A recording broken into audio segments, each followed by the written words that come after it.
To the November 16th, 2021 meeting of the Millis School Committee. Our chair, Robin Briggs, is not here tonight, so I'll be chairing the meeting. I'll start with announcing that this meeting is being recorded and can be viewed on Mondays at 7 o'clock on Comcast Channel 8 or Verizon Channel 37. All meeting videos are also posted to the Millis Public Schools website under the School Committee, and all videos are also available on YouTube. Jody, do we have anybody signed in for open session? No. All right. Attendance to my left, Carrie. Here. Steve. Here. Denise. Here. Bob. Yep. Is here. Do we have a student rep tonight? Nope. Didn't No see student one. rep. And Ms. Copese is here as our teacher rep.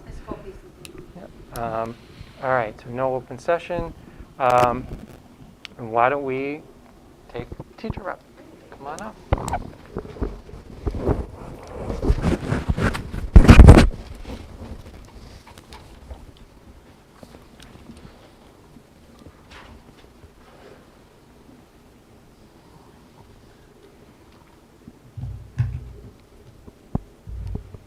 Good evening. Good evening. All right. So, from the Clyde Brown, that Miss Rosie's third grade class, but it's a high school Dominican Town Club about weather last week. The third graders enjoyed the experiments, and the high school students did a great job of working with the younger kids. Miss Tashin, Miss Mellon, and Miss Carlson's classes will be over Thursday and Friday of this week. Additionally, the Clyde Brown Health Office has started mandated screenings. At the middle school, the first trimester ends on Friday, December 3rd. The middle school chorus was singing at the Bruins game. They did God Bless America for Military Appreciation Night on Friday, November 12th. Some grade level news. Grade 6 is collecting veggies, canned fruit, and local desserts. Box desserts, sorry. Grade 7 is collecting gravy, stuffing, and potatoes. And grade 8, it's time to order your yearbooks. At the high school, we have our last night of parent-teacher conferences on Thursday evening from 6 to 8. The Drama Club is presenting Why Bump Off Barnaby on November 19th and the 20th in the auditorium at 7 p.m. If you are a fan of the movie Clue, you will enjoy this zany whodunit play. And they'd like to do a big shout out to Ms. Norton, her theater class, and Mr. Ingraham for their help in getting the set painted. It's a lovely shade of red. The Ecuador Galapagos trip is in the works for spring 2023. There is an informational meeting on the 22nd at 6 p.m. Any student in grades 8 through 11 is eligible to apply, and you can reach out to Ms. Palladino for more information. The 10th graders took part in the annual Veterans Day project on Wednesday, November 10th. The goal of the project is for students to form a better understanding of the Veterans Day by interviewing those who have served. A big thanks to the 12 veterans who participated and shared their stories with the students. Report cards for Term 1 went home last Friday. At the high school, the nurse will begin her mandated screenings for pustular screenings and height, weight, and vision. That's exciting. We've got a Millis Boosters turkey shoot on November 20th. And we had our October Students of the Month voted on by the staff. So grade 9 was Ellie Muscatello, grade 10 was Johnny Santos, grade 11 Patrick Sennett, and grade 12 was Kat Hollister. On the district level, we've got early release next week on Thursday for Thanksgiving. That's exciting. We have a December 1st PD Day early release as well, and the Nutcracker will be on December 3rd, 4th, and 5th. We've got about 125 students performing in 3 different casts for Friday, Saturday, and Sunday. So that's what I have. Thank you. Thank you. Going on. Thanks Thank you very much. Good night. You do. Is the early release on Wednesday? Yes. Yes. Okay. Yeah. We're not that bad. All right. Again, we have no student rep tonight, so we'll move on to action items. Consideration to approve the November 2nd school committee meeting minutes. Mr. Chair, Mr. Catalano. I make a motion to approve the November 2nd, 2021 Millis School Committee meeting minutes. Moved and seconded. Further discussion? All those in favor? Aye.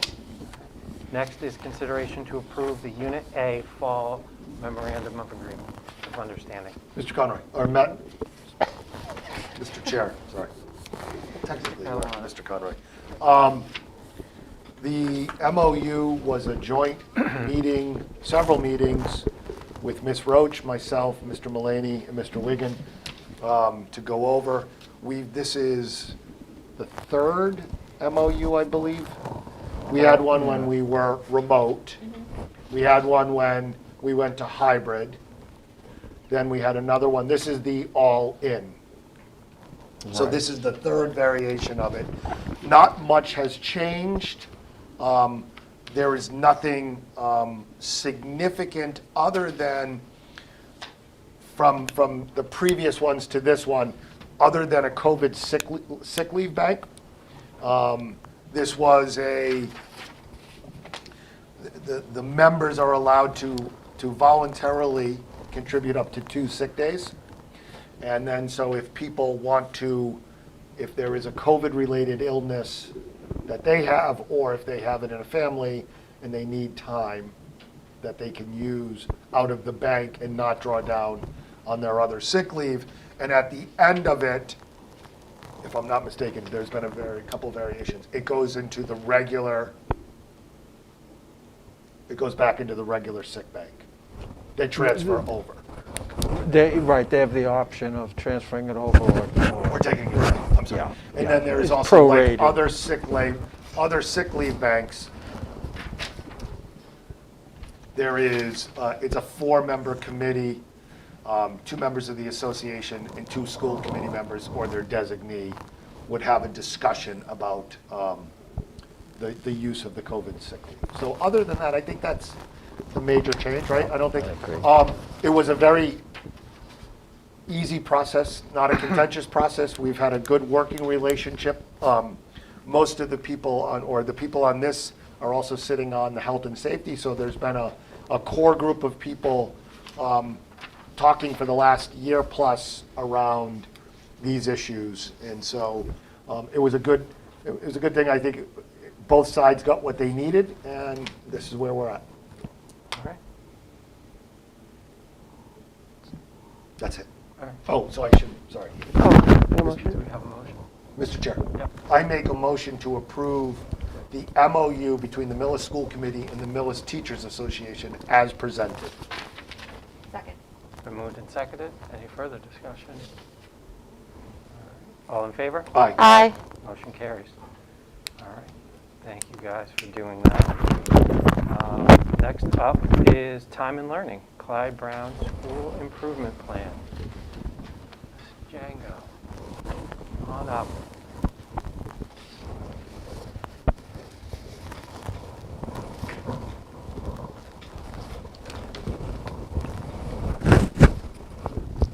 Thank you very much for having me tonight. It's an opportunity to see you guys in person. Yeah. I watch via Zoom, so it's nice to see you in person. It's an honor and privilege tonight to come before you to present our school improvement plan. Just a second, sorry. Attempt to get this forward. If all goes well, the practice will work.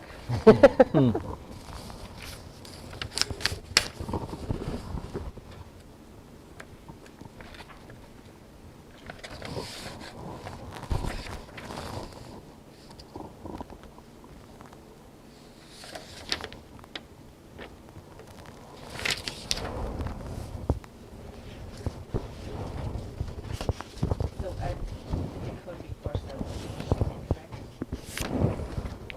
You're out there.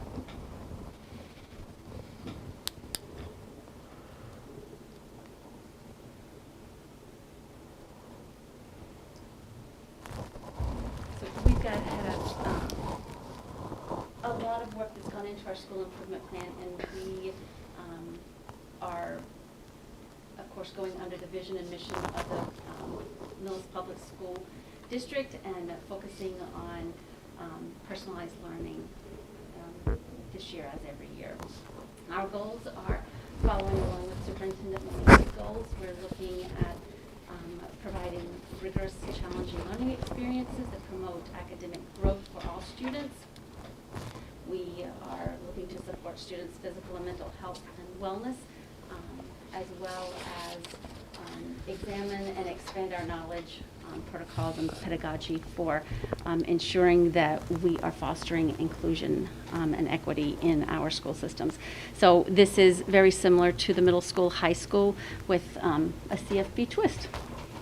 So for our rigor and learning experiences, our staff has been involved has begun the science of reading.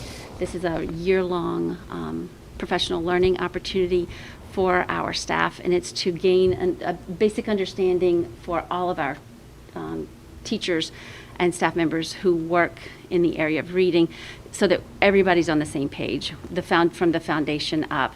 The science of reading has 5 components in it: phonemic awareness, phonics, fluency, vocabulary, and comprehension.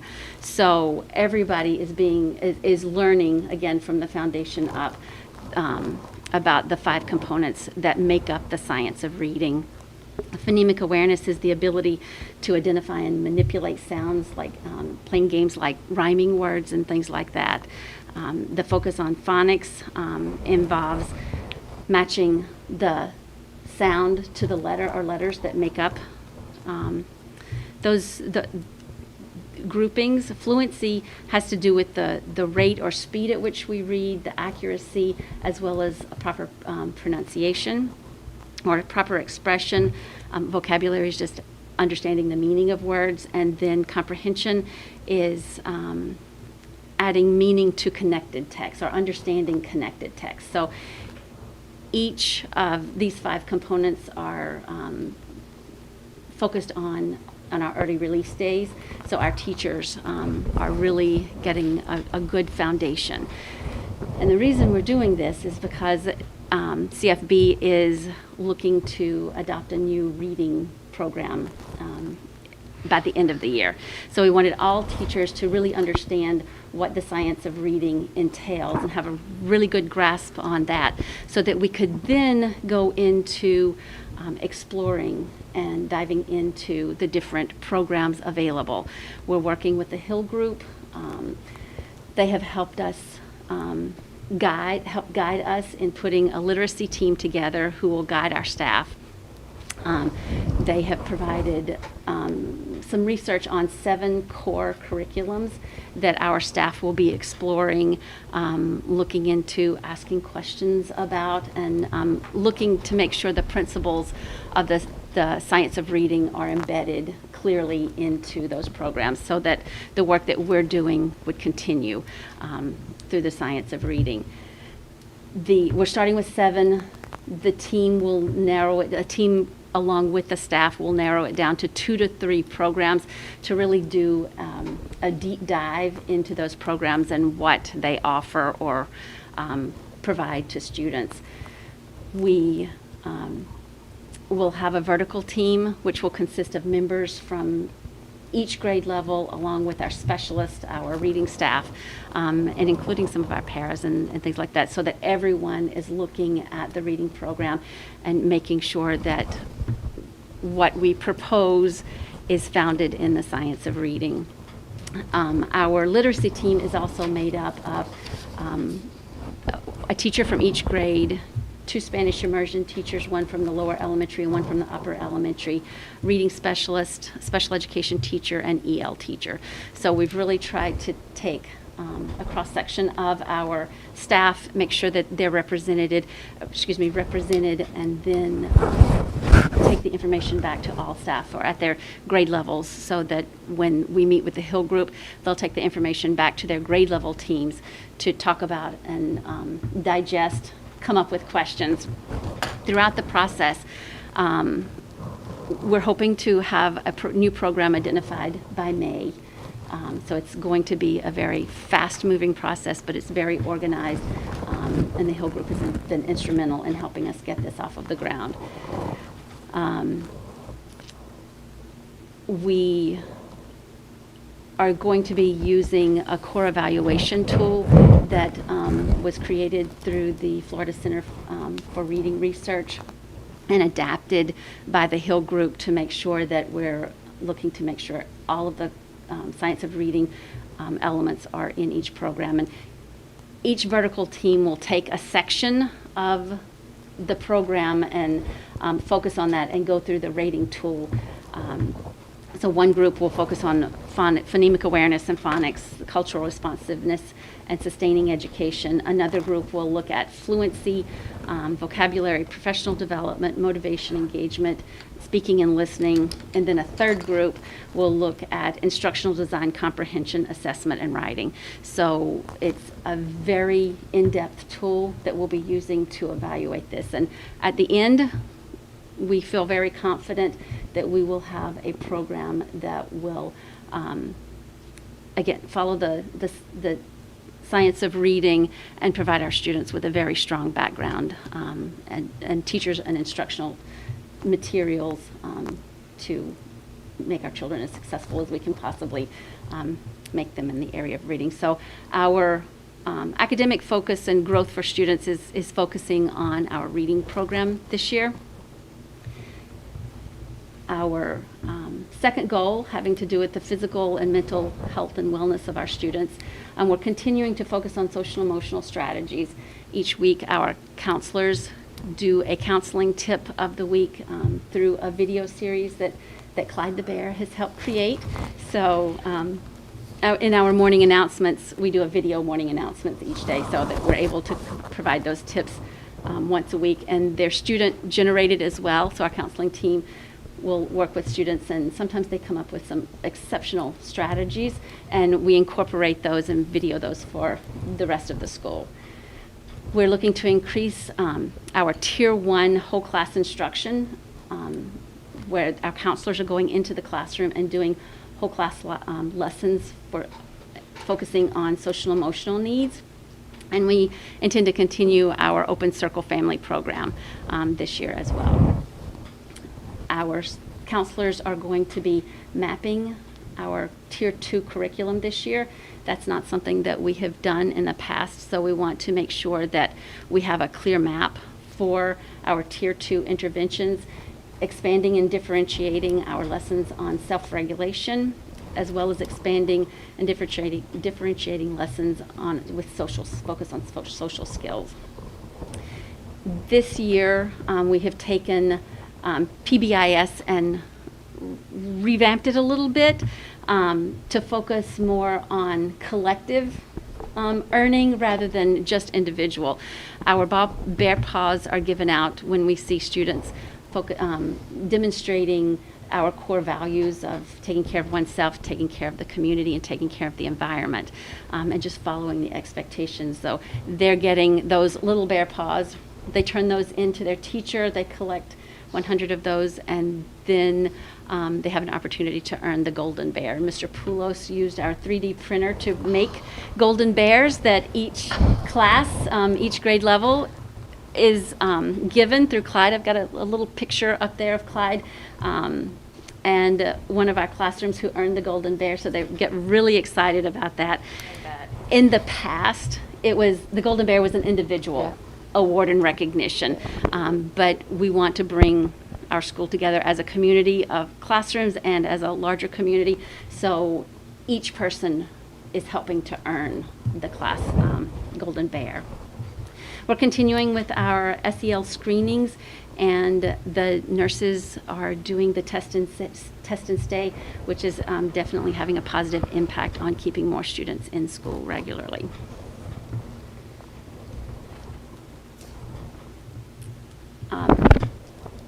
With an eye on inclusion and equity, we are focusing our SMART goals, our staff's SMART goals, to be SMARTY, so that we're factoring in that inclusion and equity piece to our teacher SMART goals, professional goals, as well as our student goals. So when we're working with our teams, that's one of the questions that I'm constantly asking. How have you addressed some of those students who might be marginalized? So we're having some really nice conversations in how to make sure that we're addressing that in our SMART goals. And we're continuing with the cultural responsiveness with our professional development through the district, as well as at the school level making sure that we're focusing on that at our staff meetings.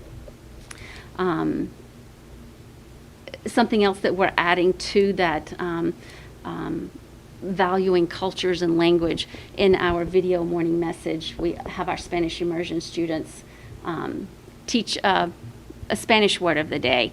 We're looking to expand that and have students from different cultures and languages introduce how to say hello or thank you in another language. To just, again, we have a number of languages represented and cultures represented in our school, so we just want to bring that in a more visible way. So we're working to incorporate that into our morning messages as well. We are expanding our supports and services for our English language learners. We have hired a additional support staff to help in that area. And going back to our core literacy program, we're also going to be evaluating that with an inclusion and equity lens when we go through that process, so that it's about reading, but we want to make sure that we're being inclusive and providing equitable access for all of our students. And that is Clyde Brown's school improvement plan. If you have any questions, I'd be happy to try and answer those. Mr. Chair, I'm just curious. You said you guys you're moving to a new reading program. How do you pick or evaluate different programs and decide on one versus another? So that's where the science of reading is helping us, because they researched evaluation tools. It's called a core evaluation tool, and they took a tool developed through the Florida's Reading Research Center, and then they've adapted it to include some of that inclusion and equity pieces of it. But what we'll do is look at different sections of the curriculum. We'll look at the phonemic awareness, the phonics, and have one group focus on that. And it questions, does it have this, does it have that? And they're rating it for what each program includes. And then those ratings will be put together to come out with a total score for a particular program for each area that this tool is used. I haven't seen the tool yet. We're kicking it off in January with some professional development and showing staff how to use it in January. But I haven't actually seen what the Hill Group has created. I have seen the Florida Research tool before. I helped support that in another district, and we used that one and adapted it for our needs there too. And once you're going through it with a fine-tooth comb, looking at the specific areas and rating each specific area. And when you have enough people rating those areas, you truly do get a good picture of the best programs that you're reviewing. So that will be our next few months and into April. We're hopefully wrapping that up at the end of April. Thanks. I was just curious on how it's done. It's a quick but in-depth process. Yeah. Sounds like it. And we're making sure that we're getting input from all staff members, so that it's not just a small group making this decision. We're coming together as an entire school to help make this decision for our students. Perfect. Thank you. You're welcome. Mr. Chair, I just had one question on, so I think I remember that a couple of years ago, and maybe it was not completed or interrupted by COVID, but was there a literacy study that was being done at Clyde Brown, and is this a byproduct of Yes. the findings of the study? Yes. Okay.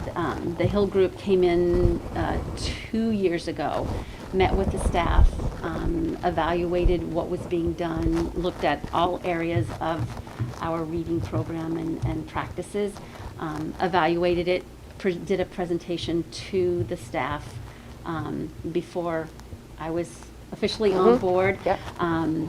Then we had to sidetrack that a little bit with COVID last year.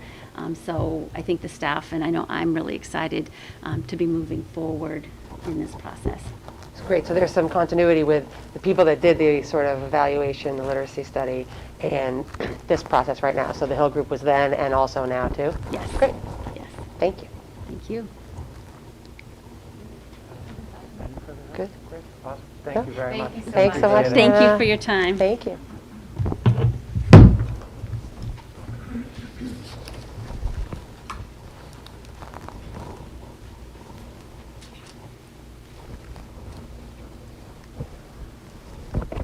All right.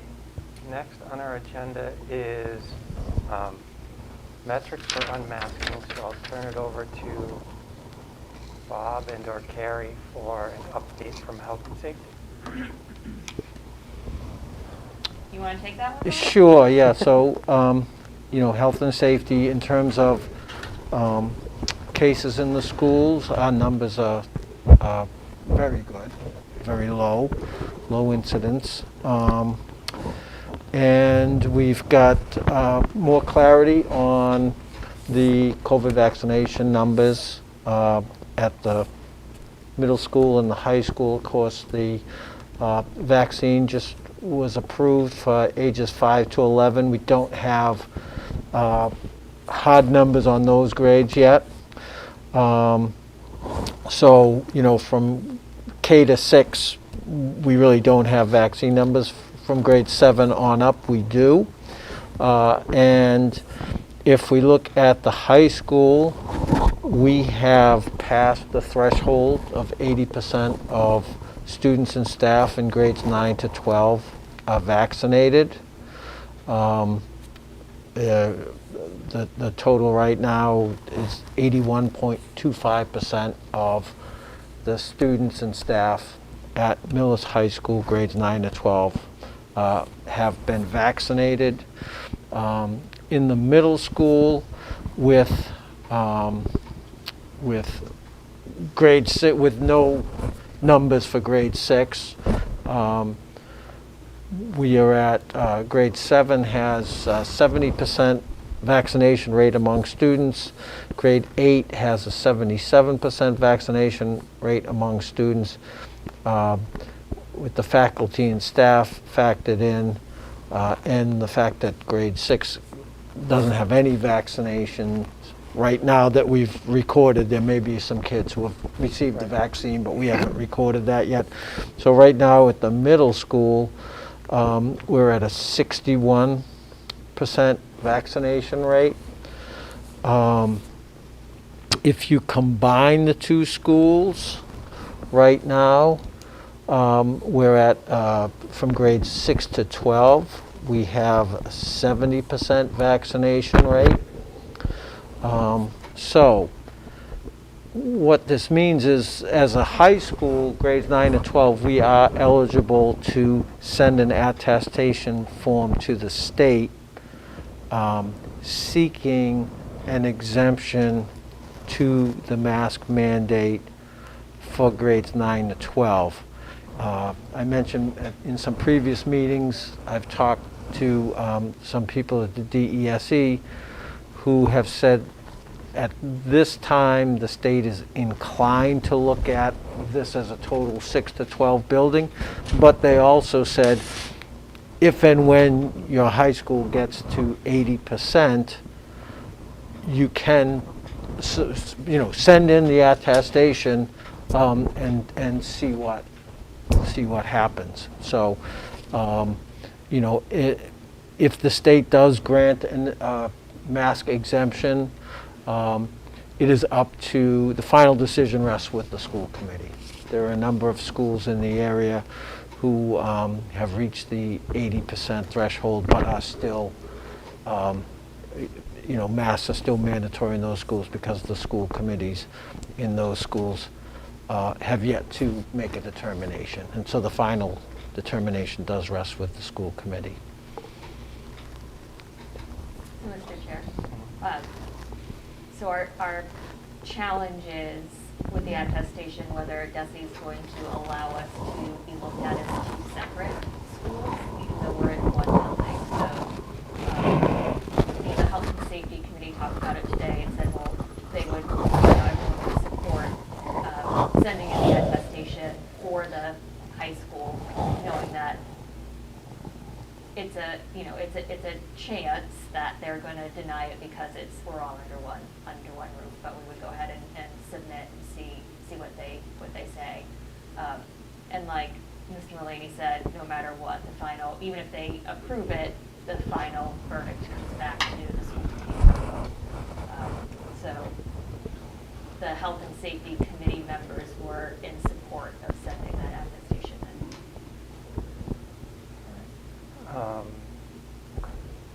So I'll start. One question is just purely on the math.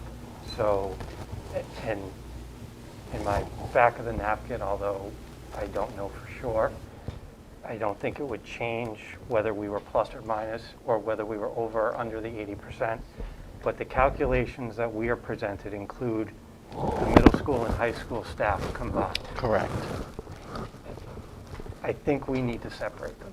If we are this is my personal opinion, if we are sending an attestation to say that, basically to say that the high school is a building unto itself, I'm not comfortable making that attestation based on a calculation including middle school staff.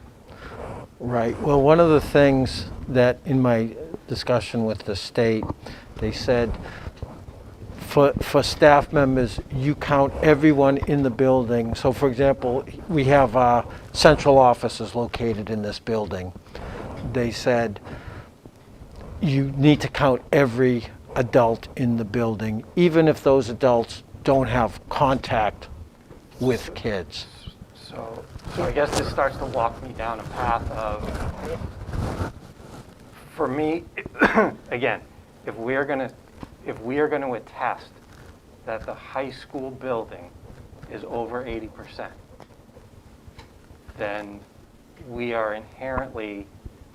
should be drawing a line that this building is a standalone high school and the middle school is, because if we have to include the middle school teachers, how are we not saying that this building is a school that is 6 to 12?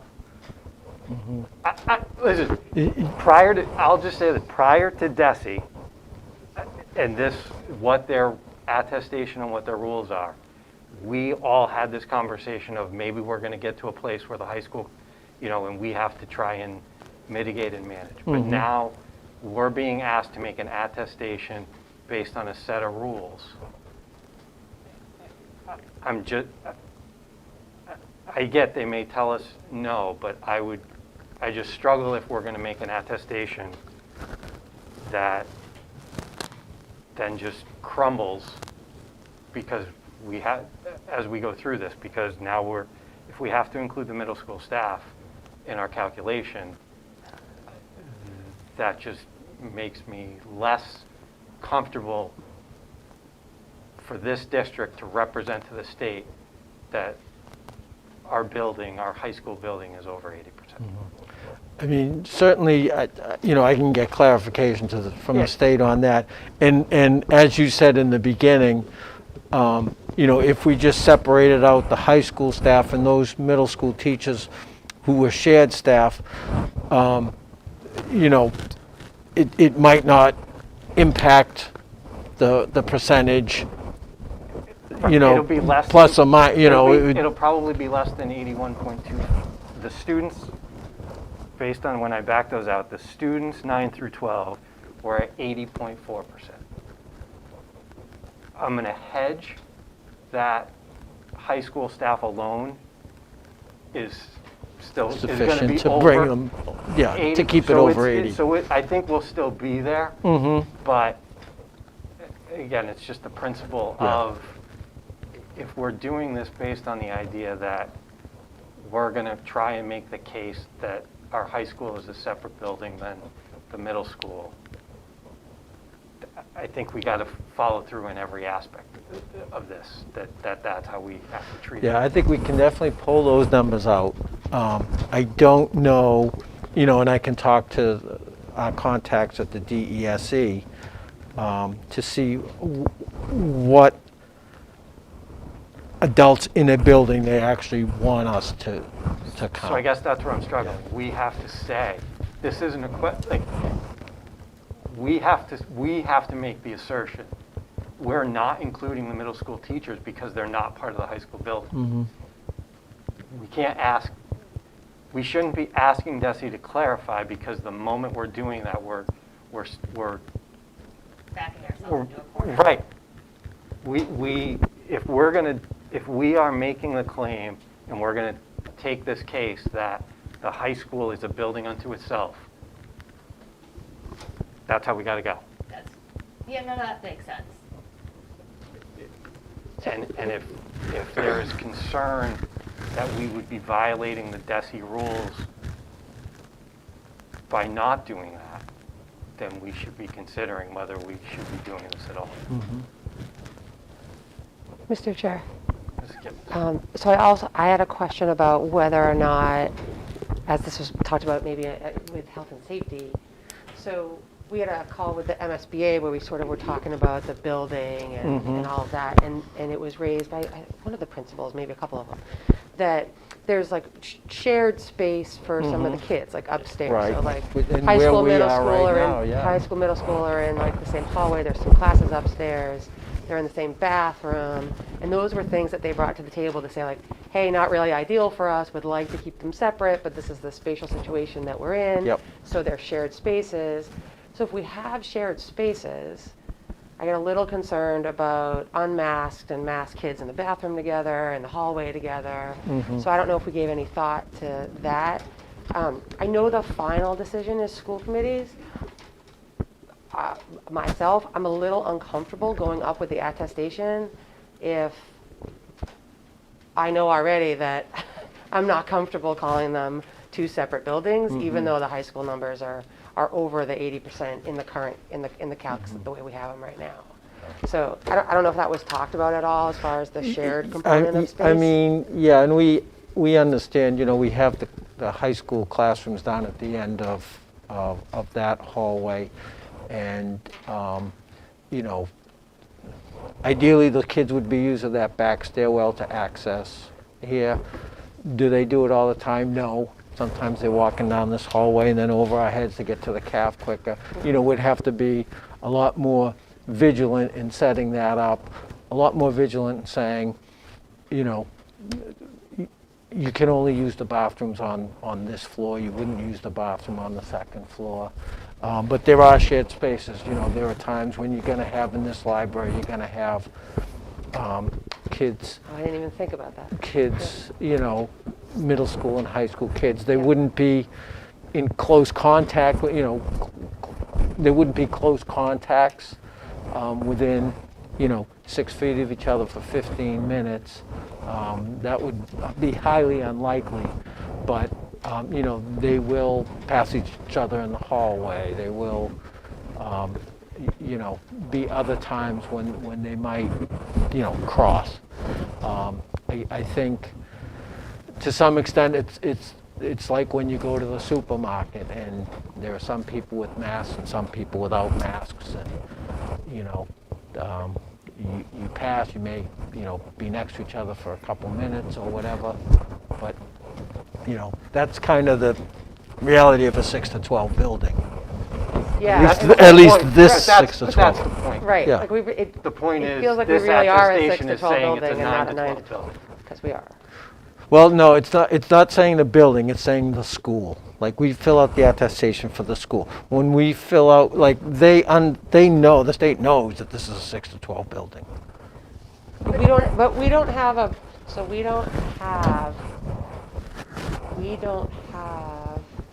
the ability to be able to say these kids are always separated and never co-mingled. Yeah, absolutely right, yes. So that, so even the fact that they might be here in the same space, the gym actually I know is another shared space. Yep. So anyway, the gym is another shared space. So if we have kids in the gym that are unmasked and masked, and some that aren't even eligible for vaccines, as one person, I'm just uncomfortable with even going up for the attestation. And you weren't here, Steve, but no. I'm just trying to circle back a little bit. Where my original question was sort of the logistics and the commingling of students and the shared spaces. Was that discussed at all at Health and Safety? Because I know that Health and Safety was supportive of submitting the attestation. So we had just happened to have some conversation during MSBA discussion where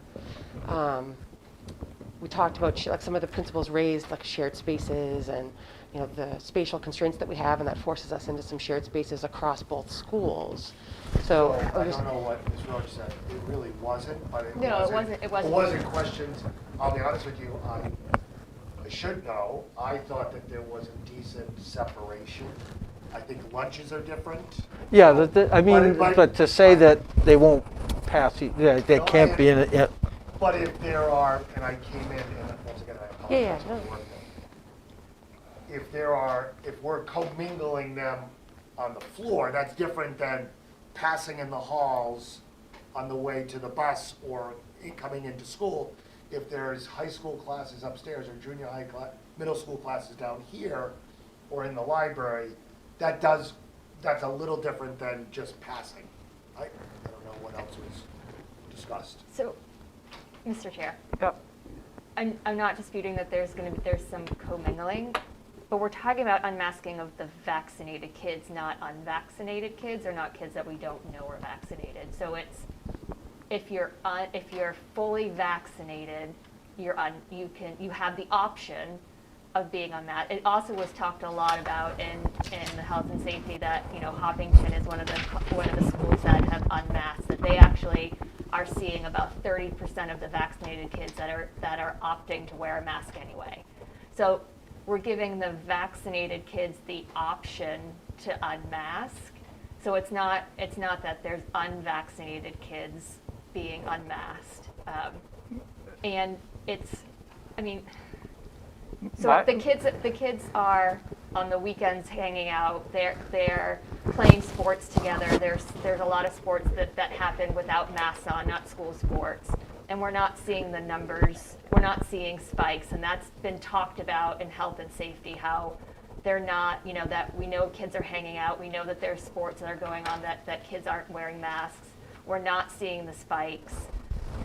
So at what point do we start to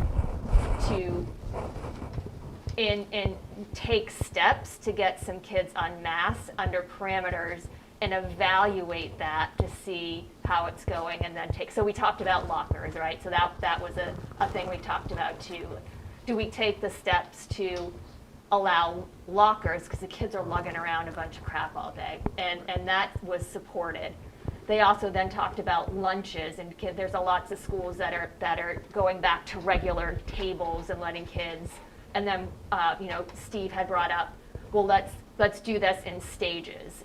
If we, you know, we let them have lockers, we evaluate. If things are going well, then what's the next stage that we could possibly get back? So where I know I've kind of got off track, where I don't dispute that there's some commingling, but we're talking about a couple, you know, there's classes and there's ways that the principals can try to mitigate that, but at what point do we start to say that we're gonna take some steps forward and we're gonna evaluate? Like Hopkinton did it for, you know, they're doing it for a couple weeks, then they're gonna evaluate, and then they're gonna reassess. So I think that we're at and I'm one person, that I'm comfortable that we're at a point that we can take a step forward.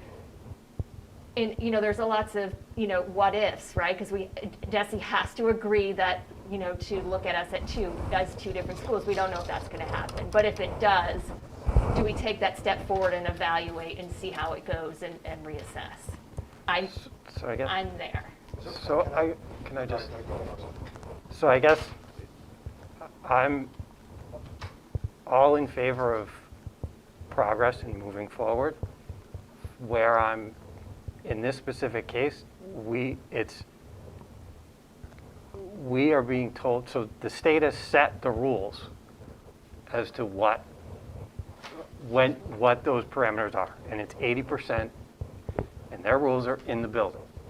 Now, and as Bob said it, like, we know we're already up against it, and based on what he's been told, they're going to tell us no because, or it's possible that they're going to tell us no because they will look at this building as a 6 to 12 building. What I would be more comfortable with is sending an attestation for 9 to 12, knowing that we're basically asking for an exemption from the state. Because that's really what we'd be doing. Yes. We're asking for the exemption of the state. So what is our case for making the exemption? How are we going to convince, if we were going to do this, how do we convince them to let us go 9 to 12? And I'm not sure we're there yet with how we convince them. Well, I'd say, similar to what Ms. Roach just brought up, like the contact between is minimal. So, for example, in the library, if there's a class in the there's a middle school class in the library, those kids are in this area here. High school kids are on the computers there. If a class is going to a middle school class is going down to the gym in the afternoon, they may pass some kids in the hallway, but the release times are such that that's really rare. It's usually like they don't pass at the same time. The middle school schedule is different from the high school schedule. So if they're passing in the hallway, it's usually like a one-off thing, like a kid going to the restroom while another kid is passing through. So we do try and keep distance between the two, but it is a building that has both groups. They don't have a lot of contact during the school day. Will they be on the same bus together? Sometimes, yes, but they're wearing masks, the windows open, the busing situation doesn't change. And then there are things like when Ms. Copisa's class has the third grade kids over, we'd probably have the kids mask or something, we could take precautions like that, but there's not a lot of times when a kid would be deemed a close contact. A middle school student and a high school student would be close enough for the amount of time to be considered a close contact. Steve, were you going to say something? Yeah. Sorry. I'm struggling, no, I'm looking at numbers, so I'm struggling because Ms. Roach makes the point of, we have kids right now, we have 76 and 61, 137. We have 137 kids in the middle school that are vaccinated. So they're wearing a mask, right? They're vaccinated. Hopefully the grade 6 will start to get vaccinated. This is not easy. My gut tells me Desi's going to come back and say, you're a commingled school and we're not going to give you. But, Yeah. and I know that this discussion is whether we even push forward. Well, I would just say, to Denise's point, like, if we're not comfortable taking, if Desi would allow it and we're not comfortable to do it, why are we asking? Well, no, and that's the part that I missed. So are we not comfortable looking for it because there is commingling in certain places and times? I missed that part of the conversation. So, I think, Yes, for me. Okay, no. Yeah. And Mark brought up a point about staff too. So we'll have some staff going between two schools. I'm just uncomfortable. So I think that, I'm uncomfortable with it because I do think it's one building and it was a topic of a totally different conversation, but the fact that it's commingled was actually brought up as a challenge. like, I would feel more comfortable, truthfully, if, I know you said we'll try harder. I want to know that the high school kids aren't walking to lunch through the middle school. Mm-hmm. Like, the quote that was on the call was, we tell the high school kids every day, they're not obnoxious, they're not disruptive, but we say to them every day, and they go the same way every day. Like, that's, so if we are And again, it falls back to, if we are making an attestation that our high school is different from our middle school, and we are trying to get the state to exempt this building and treat this building differently than the way it is going to treat every other building in this situation, then we should be able to thoroughly make the case and execute on those parameters that we're keeping these buildings separate as humanly possible. Yeah, and I would say to that, to the high school kids, walking to the middle school upstairs to go to lunch, that's another time where the bells aren't the same, so the middle school kids are in the classroom and the high school kids are going down to lunch. The quote was, we tell the kids not to do it every day because we don't want them to, and they do it anyway. And that they're And in we the can, back- I so- mean, we so, can, Yeah, we can strengthen And they that, go, yeah. and they Sure. go into the middle school back, like. and they're it's- in the bathroom at the same time and in the hallway at the same time. Well, there's So to only Mark- to one Mark's- person at a time in the bathroom. So to Mark's point, though, it's, if we were to go down that path, then that, because it is an exemption, then along with it should be a logistical plan about how we are going to wall them off so that they really can function as two separate buildings. We're different from Hopkinton. They're not a 6 to 12 school. I have no problem with trying to make some steps forward. I think lockering is a great idea. The 5 to 11 just got the ability to have the vaccine. I would be more comfortable waiting, revisiting what the numbers look like after there's been enough time for those cases to be reported, which is after the holidays. Because if you're getting it around now, then you're getting your second shot at the beginning of December.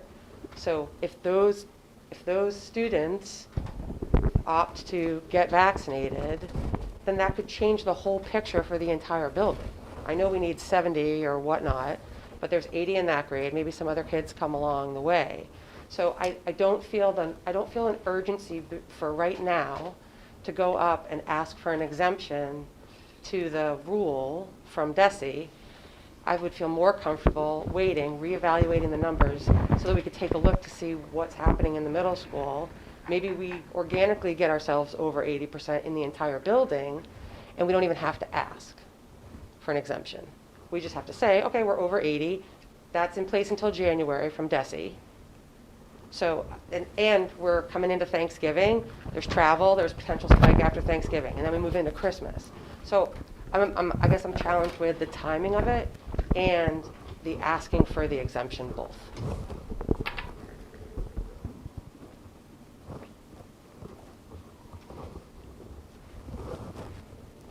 So, and as I noted in my memo, like for the entire building, right, it would be 71 more vaccinated That's where I think people. Like, I look at that and longer term, regardless of the short, I think ultimately, I think we're going to struggle to get to 80 if we have to look at 6 to 12, and we're going to have to figure out some mitigation measures. Like, I I'd don't be know more what, comfortable going for an exemption to go to 75 from the state if they keep their 80, right? Like based on our, I mean, because we need, 7th, 8th, 9th grade are all under 80%. It goes down through, 8th grade is the highest at 77. 7th grade's at 70, 9th grade's at 71. 10th grade is just over 80. And based on the state, people eligible have not been getting vaccinated in Millis in the 12 to 18 range. And we would need like 90% of the 6th graders to get the 6 to 12, even with the staff, to get us over 80 for the, if the state does tell us, even if we submit it and the state tells us no, we've got a hurdle to get to 80 for 6 to 12. And I don't know I don't know that there's anything more we can do, but that's going to be a struggle based on current existing trends. If this 80% threshold lasts longer than January 15th. Well, 6th grade is just eligible, right? So I think that you're gonna see But if they those only get numbers to go up. 70, but if they only go up to 70%, like I'm looking at 7th, 8th, and 9th grade. Yeah, And ninth I can't explain, but seventh and eighth, it could be because there wasn't the carrot out there that you can get masks off because they knew that the sixth graders Yeah. weren't going to be. But if you Maybe. dangle the carrot Yeah. out there and say, guys, we're almost there, we need a few more. This is the school Yeah. can be unmasked. Yeah. we That could- might- Right. Yeah, And some of the we may- some of the seventh graders might not have been eligible, they might not have had their Yeah. 12th birthday Yeah. until. that- Yep. Which would Yeah. be, which And I would be know great. that, talking today, there was just a clinic that Yeah. the school ran, and there was about, I think they said 7 kids that went there that they're pretty sure aren't in these numbers. Which is- So again, that there's another 7 that just out of that clinic. So I think they're going to start to see them creep up as this eligibility comes. Listen, I don't totally disagree, right? I know that we're sort of commingled. I do just want to be careful. We talk a lot about, well, if you have a masked kid walking in here and unmasked, that's going to happen even if we get to the 80%, right? Because it's 80%, not 100. So I think that, no matter what, we're going to have vaccinated and unvaccinated commingling. So I just want to say that, just to be careful about. I know there's concerns about if you have a middle schooler and a high schooler, one vaccinated and unvaccinated, that's going to happen. So we have to get to a point where, or we don't, that we're comfortable with that happening in the school based off of numbers and trends and being able to, take a step forward and evaluate. And the reason why I said Hopkinton is because it's one of the schools that has done it, and we have Yeah, yeah. sort of Right. data Yeah. from Yeah. what they've Right, done. right. Yeah, and I'm okay, I still think for me anyway,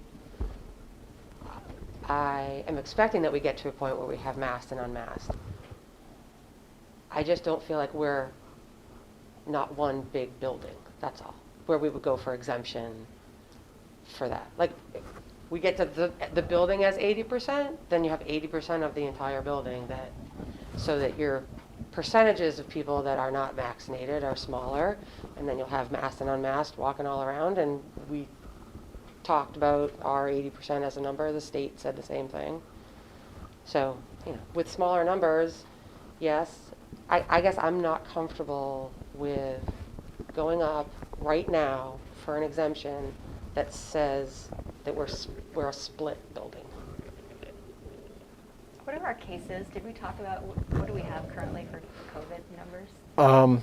Currently, I don't believe we have anyone with COVID in the schools. And last week it was the same. Right. So we have been trending at 0 cases, very few people, if any, on close contact, just to put out there. I agree, we're going to get to a point where we have masked and unmasked, and we're going to have, my struggle is on the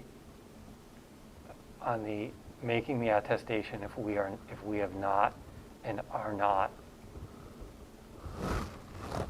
putting in that extra diligence to truly create as much of a separate buildings as we're as we're asking the state to treat us. Mm-hmm. I would feel much more comfortable if this request came with, this is what we have done or this is what we have in place to make sure X, Y, and Z isn't happening. Mm-hmm. Well, I think, the kids going to lunch, but that's an easy fix. We can fix that. We can put things in place.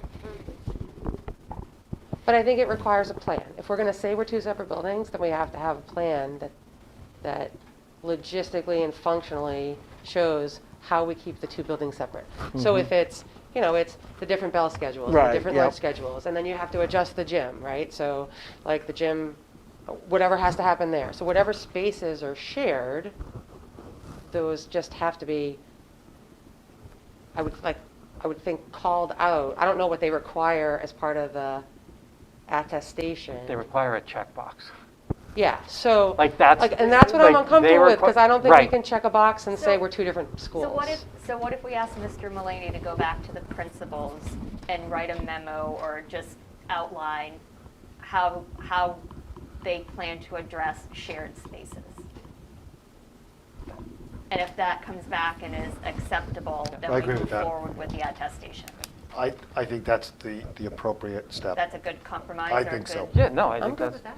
Right, and then we can have the conversation based Yeah. on what the facts plan is, and right. plans Yeah, and yeah. This is not easy, right? No. This is what we want. No one, Yes, 100%. no one Yes. doesn't want to do Yes. this. You make good points, Carrie made good point. I mean, there is the point of, and Mark kind of summarized it. We're going to get to the point where there are going to be masks and unmasked. So Yeah. the question is, what does that look like? When does that happen? And I don't know. I think that's the right compromise, Carrie. Bob, is that could you? Yeah, absolutely. Thank you. Yep. Just another memo. And Thank you, Bob. And can we just, because I'm You're the anal, chair. You're just taking over? Al Hayes, go ahead, Al. because I'm anal on the calculations and we are not in budget season, so I Pull don't have too out many the- numbers. But can we redo the numbers for the high school that just include high school staff? Yep. Well, We well, to be fair, how do you set, you have to do middle school faculty, high school faculty, and then staff, right? Because there's So that's shared fine. staff, because there's, Bob and the you know, the people lunch. in- Right, Yeah, that's fine. They're all, That's right. the Yeah. custodian. That's fine. You're Basically, right it about should, that. it should cafeteria. carve out, Yeah, it should I can- carve I out the can middle get- school teachers. I can Yeah, get, okay, I can middle get school. very Anyone who- granular. Anybody who's middle school only should Yeah, yeah. not be in that number. That would And work. conversely, when we look at the middle That would school, work. the high school only shouldn't be in those Yeah. numbers. If we're going to say that we're two buildings. Yep. Again, I think the high school is still going to be just over 80. Right, I agree. We're moving in the right direction. It would be nice to get a vaccination clinic for grade 6. They just had one I on know. Saturday. They Do it in- couldn't do They couldn't do pediatric 6. doses. Yeah. Oh, they No, couldn't? No, they No. couldn't do the No, pediatric doses. no. Yeah. So they're in discussions about it, but And to your point about sequence, that was the conversation at Health and Safety. Let's do the lockers first. Let them put the heavy coats in and do the bags. We said, let's look at lunch after the first of the year, after we get through the holidays and see how things look. So, we're moving in the right direction. Hopefully we'll get there. But there was a discussion about not doing it all at once. So do Bob, we I get know to say we yes just to had health and lockers? safety today, but for the lockers, you're going to go back to the principals Yeah, and talk I've- to them I've- about what that looks like, Yep. and then let the kids know when they can start to do that. yep. Good. Say Denise wasn't a fan of the lockers, but that's fine. I said on camera, on the record, that I am all for lockers. It's so quiet without them. Oh, At the end of the day, all you hear is lockers slamming and Rushing at the very end. Okay. All right. That's it.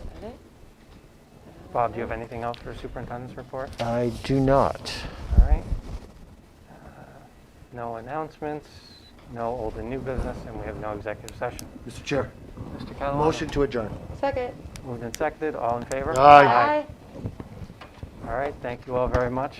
Our next meeting is December 7th. Oh my gosh. Happy Is it Thanksgiving. December? Isn't you that off, Dave? scary?